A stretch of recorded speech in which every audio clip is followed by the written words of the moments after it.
The morning my son brought her home for the first time, I knew something was off. I couldn't name it then. I just stood at the kitchen counter, coffee going cold in my hand, watching the way she scanned the living room. Not like someone taking in a new place, but like someone calculating square footage. My name is Raymond. I'm 63 years old, retired electrical contractor, widower, going on 7 years now. My wife, Lorraine, passed from pancreatic cancer the spring before our son's college graduation. He was 22. I watched him carry that grief through his 20s, the way some men carry a bad knee, always there, always adjusting around it. So when he finally seemed happy again, I told myself to stay quiet. I told myself, let him have this. Her name was Desiree. She was 31 to his 34, originally from somewhere outside Atlanta. Worked in marketing, drove a car nicer than anything she should have been able to afford on the salary she mentioned once and never brought up again. She had the kind of smile that arrived a half second too late, like she'd thought about it first. My son. I'll call him by what I always called him, which was just son, in the way fathers do. He was completely gone for her. I mean that. The guy who used to call me twice a week, who drive down to Beaumont to help me re-roof the back porch on a Saturday, who still kept his mother's photo on his nightstand. That man looked at Desiree like she'd invented some night. I told myself I was just protective, that any father would feel this way. I was wrong to doubt myself. The inheritance came the same year they got engaged. My brother-in-law, Lorraine's older brother Owen, passed without children, without a wife, and with considerably more money than anyone in the family had known about. He'd spent 40 years running a machine parts distribution company in East Texas, lived in the same house he'd bought in 1987, drove a truck until it died, and apparently reinvested every dime he didn't spend on property taxes and fishing gear. When the estate settled, I received just over $2.4 million. There was also a commercial property outside of Nacogdoches that the estate attorney valued at another $800,000. I didn't tell my son. That sounds cold when I say it plainly like that, so let me explain. It wasn't about trust. My son is the most honest person I've ever known. It was about the timing. They'd announced the engagement 3 weeks before Owen passed. I'd been watching Desiree for 8 months by then. Something in my gut, something I couldn't put into a sentence, told me to wait. I called my attorney, a man named Bud Calloway, who'd handled my contracting business for 20 years, and I asked him what my options were. Bud didn't ask why I was asking.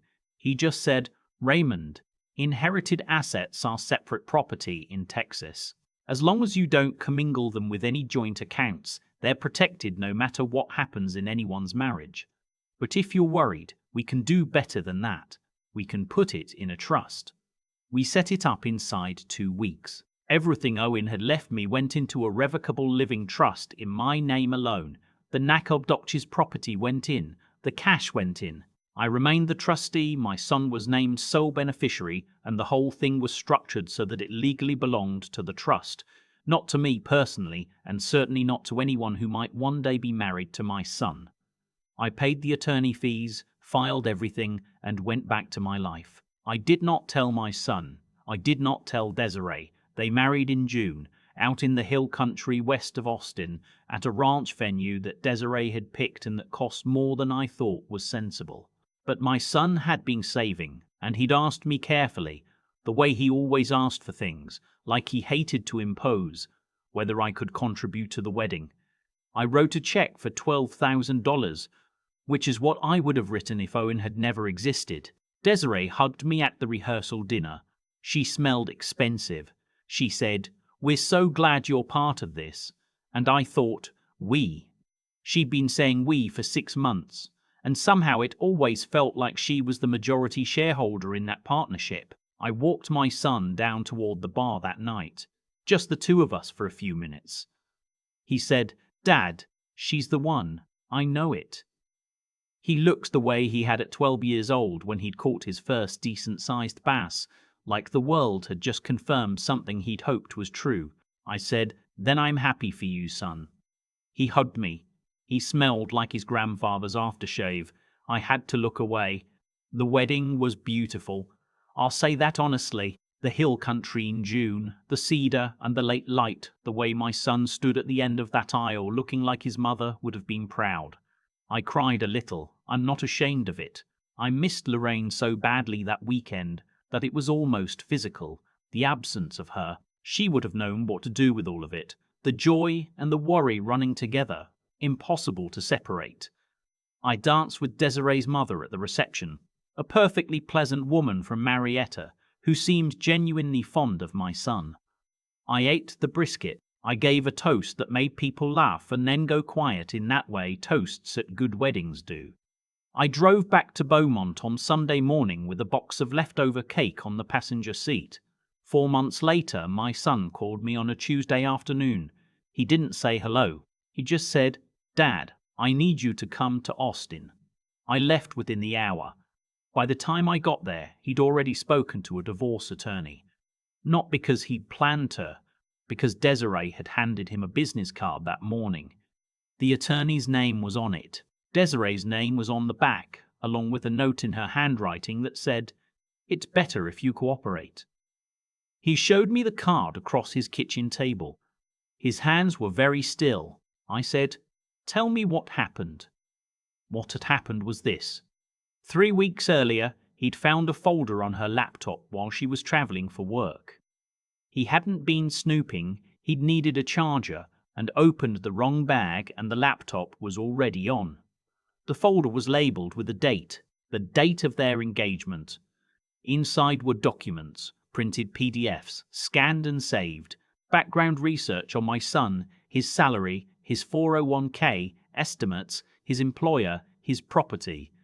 There were notes. There were notes about me specifically, including an estimate of what I might have accrued through my contracting business and what she had written Owen's full name might have left behind when he died. She had known about the inheritance. She had known before the wedding. She had been tracking it. There was also a draft document that appeared to be a template for a postnuptial agreement never executed that would have established her rights to any inheritance my son might receive from me in the future. My son had not confronted her. He'd closed the laptop, put it back where he'd found it, and spent 3 weeks sitting with what he knew. He'd confirmed their joint accounts, modest, both their salaries going in for rent and utilities, and had quietly moved his personal savings account back into his name only, which his attorney later confirmed he had every right to do. Then, one morning while he was at work, Desiree had apparently found the account change in their shared banking app and decided the sequence was over. That was the day she handed him the card. I sat across from my son in his kitchen and I made a decision. I said, "I need to tell you something. I should have told you before." He looked at me. "When Owen passed," I said, "he left me a significant amount."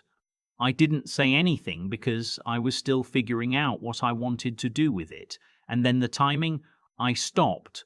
I put it all in a trust. About 18 months ago, everything is in the trust. She can't touch it, not a single dollar. My son was quiet for a long time. He said, "How much?" I told him. He put his elbows on the table and pressed both hands against his forehead and sat like that for a while. Then he looked up and said, "She knew?" Apparently she suspected. That's why he stopped. Start-ivered again. That's why she married me. I didn't answer that. Some things you don't need to say aloud to become true.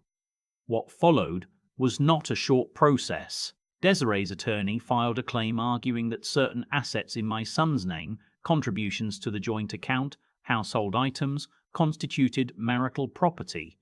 She wasn't wrong about some of it. My son's attorney, a sharp woman in Austin named, well, she doesn't need a name here, handled it calmly and efficiently.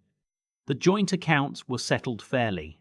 My son lost some equity in furniture and a car lease he'd taken out in both their names. Desiree's attorney also sent a letter, early in the process, asking about the trust, asking whether I intended to distribute any funds to my son during the pendency of the divorce. Bud Calloway replied on my behalf, politely. One paragraph. The letter explained that the trust was a separate legal entity, that I was the trustee, and that any distributions were entirely at my discretion as an independent party to the marriage. The trust was not a marital asset. It had never been a marital asset. No court in Texas was going to reach into an established revocable living trust and hand anything to a woman who had been married to my son for 4 months. We never heard about the trust again. The divorce was finalized the following March. 9 months, start to finish. My son lost less than either of us had feared.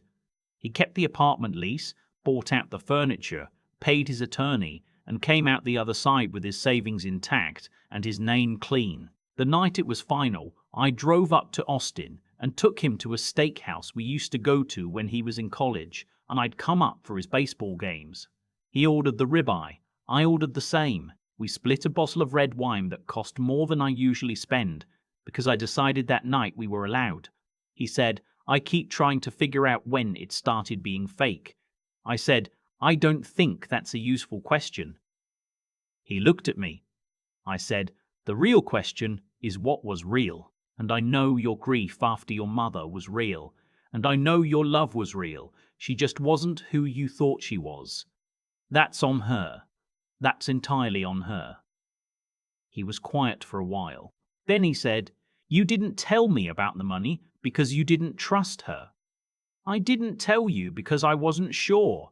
I didn't want to be the father who poisons a relationship over a feeling. But you protected us anyway. I protected the trust, I said. Bud deserves some credit there. He smiled at that.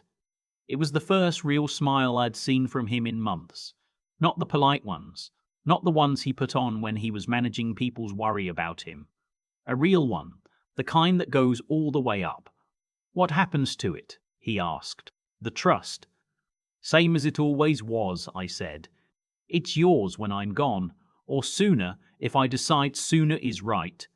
He started to say something about not needing it.